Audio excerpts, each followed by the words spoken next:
a great week. We're so glad to have you back. Last week, if y'all remember, we talked about child support and the importance of child support and how it really does benefit your child when you are held accountable to that and make sure that you do provide the child support for your children to help out your other co-parent as well. But today we're going to talk about the importance of parenting time. And that's when the non-custodial parent has regular visits with his or her child. We're just going to talk about how important that is. A term you might have heard is visitation. That's what it used to be called in the past. But we switched to calling it parenting time because we just think that's more applicable and appropriate to what it truly is, which is spending time with your child and spending time to parent them. And so we're going to be using that term from here on out. But it is a very important issue. And there's some guidelines that the state has put out that are available to parents to use in planning your parenting time. So we're going to talk about some different ways that we can plan parenting time with a non-custodial parent. And Zane and Lauren are going to do an activity with y'all, a little role play scenario to get y'all thinking about different ways you can make sure to integrate parenting time. And at the very end, we're going to do an agreement that you and your co-parent are going to make together and have to keep each other accountable to the guidelines and rules that y'all set as a team.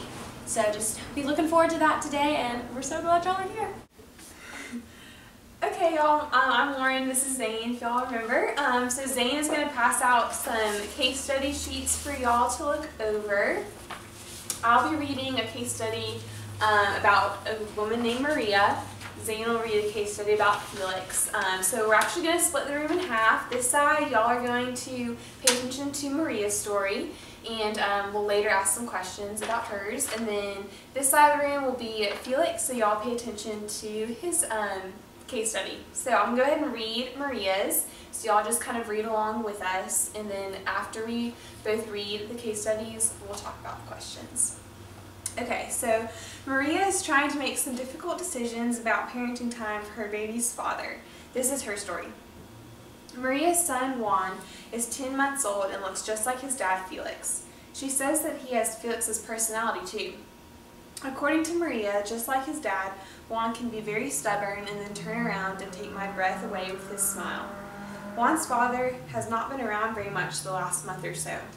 Maria says, at first, Felix was always providing for his son, like buying clothes, diapers, and baby food, but recently he has not been very helpful. Maria is trying to decide if she should go and file for child support. She knows the money would be good for her son, but she is not sure if she wants to get the authorities on Felix's back like that. Also, Maria thinks that a formal child support order would tie her to Juan's dad for a long time to come. Maria is disappointed that Felix has not been able to keep a steady, good-paying job. His jobs have been seasonal, part-time jobs. She is proud of the fact that Felix has not been in trouble with the law. He has never done drugs or gotten involved with illegal activities. Maria says that she sort of wishes that Felix would be more responsible about coming over to see his son. Juan loves to see his dad. Maria says he brightens up right as soon as his dad walks through the door. It is really something to see them play together. Felix swings Juan up into the air and they will both laugh and laugh. Also, Maria worries that Juan needs a man to be an example in his life. Maria says that right now the only people in Juan's life are his grandmother, aunt, and I. Okay, now this is for Felix's. Okay. So y'all listen along on this side. Okay, so Felix is trying to make some tough decisions on how he should be involved in his baby's life. Felix's son is 10 months old, and according to the baby's mother, he is a spitting image of me. He has my personality too. He's all boy. He has his own ideas about how things should be done and a big temper to go along with it. Felix says that since my son was born, it seems like I take things more seriously. Having a son has changed my life. Now I have someone to live for. I also know that I have someone that will carry on my family name. I just wish I could do more for my son. It seems like the only jobs I can find are seasonal part-time jobs. At first, I was able to provide for my son by buying his formula and diapers, but things have been tough lately. I haven't been able to buy him very much. I have not been around to see him these last few weeks because I can't afford to buy him anything. I know Maria is threatening to file for child support. That would be hard on me because my income has not been very steady. Besides, I like to know where my money is going. I would rather just buy the stuff than hand over the cash. I love the times that my son and I spend together. We have a great time playing together. Besides, he needs a man's influence right now. Right now, he has all women raising him. I just wish that I had some way to get a job.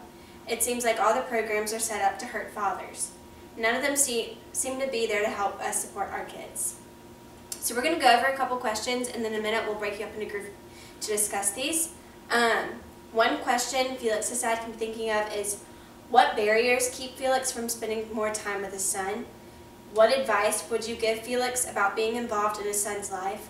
And do you think it is okay for Felix to have parenting time with Juan, even if he cannot provide financial support?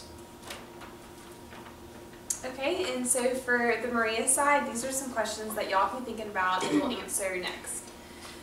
So first of all, what would be the benefits of encouraging Felix to be more involved in his son's life? What is keeping Felix from getting involved with Juan? And do you think that Maria should contact child support enforcement? Why or why not? So y'all go ahead and break up into your sides and talk about this.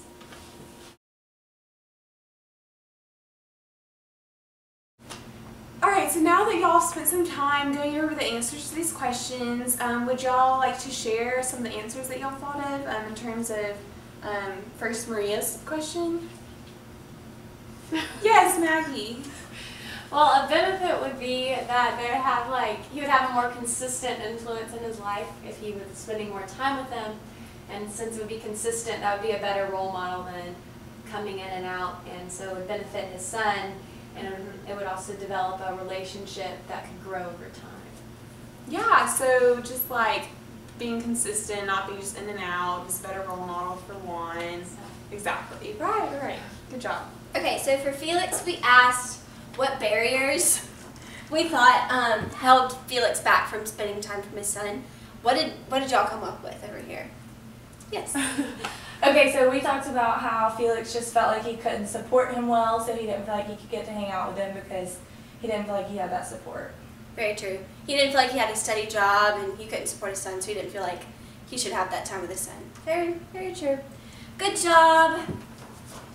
Okay, good job, y'all. Okay, so now we are going to work on something that's called a co-parenting relationship assessment and agreement. So as you saw with Felix and Maria, they had some things that they had to work out and kind of set some guidelines for the future about how they were going to spend time with their son and how they were going to co-parent one together. And you saw that there's some things maybe holding Felix back and some things that maybe they could discuss openly and maybe work that out so it wouldn't be an issue anymore. So we know that we all kind of come to the table with different issues. We all have unique situations, and so we want to give you all a chance to just work those issues out and discuss these issues. And so we're going to do that through this assessment and agreement, which I'm going to pass out to y'all right now. We're just going to go over it really quickly, and then I'm going to let y'all fill it out.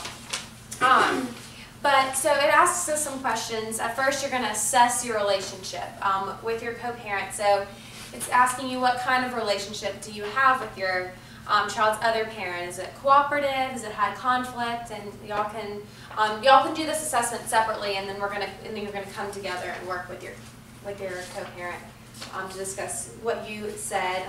Also, what is your expectation of how easy it will be to come to a parenting plan? Will it be easy, difficult, long process, short process? Do you see yourself seeking equal parenting, more involvement, or less? So you can talk about if you want to have equal roles as co-parents, or if one maybe will take on a little bit of a larger role than the other. And a few other questions. And after you do the assessment, you're going to come together and make an agreement. And that is written for your child. And you're going to put that on your fridge at home or on your wall or somewhere public where you can look at it and be reminded of kind of the promise y'all made to each other about the different guidelines and rules to keep each other accountable in your co-parenting relationship. So you're going to talk about whether you're going to stay, whether you've stayed romantically involved, or whether you are not romantically involved but that you're co-parenting, or whether you're trying to stay completely separate from your co-parent. You're going to talk about what kind of decisions you're going to make together. What kind of school your child will attend, where he'll attend, needed health care, needed dental care, who will provide child care. So are y'all going to make those kind of decisions together? You're going to make them separate and assign different decisions to different partners, and y'all can discuss that. Solving problems, you're not always going to agree on important issues, but when you disagree, we want you to have a plan to address conflict. And so you can discuss whether you're going to meet in a quiet place where you can be alone, or if you're going to talk to each other in a respectful way, or if you're going to stick to things you decided to talk about, and just kind of different things to hold yourself accountable to co-parenting for the sake of your child. And then finally, you are just going to kind of go over some expenses for the child and break that down and who's going to cover what.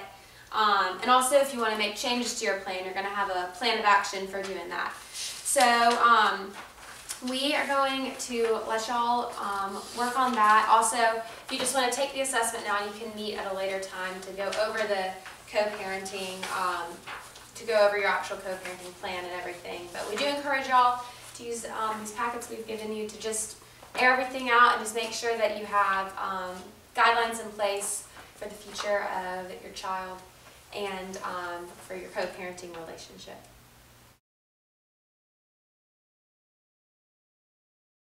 Okay, so now that y'all have taken a little bit of time to fill out the assessment, we're going to go ahead and wrap it up for today, and you can set a time to meet later on if you want to continue with the co-parenting plan, plan of action.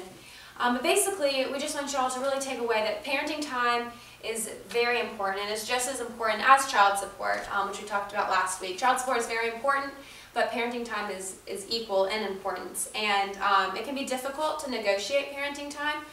We do recognize that, and it is definitely a difficult thing, but it is important to learn tools to negotiate guidelines and everything, which is why we read the different case studies and did the assessment and are working on this agreement to put, again, to hang up somewhere in your house where you will be continually reminded of what you agreed on. So just this next week, really be thinking about how you're going to be intentional about your co-parenting and your parenting time with your child. It's very important that you spend that time with them, and I hope you'll have a great week.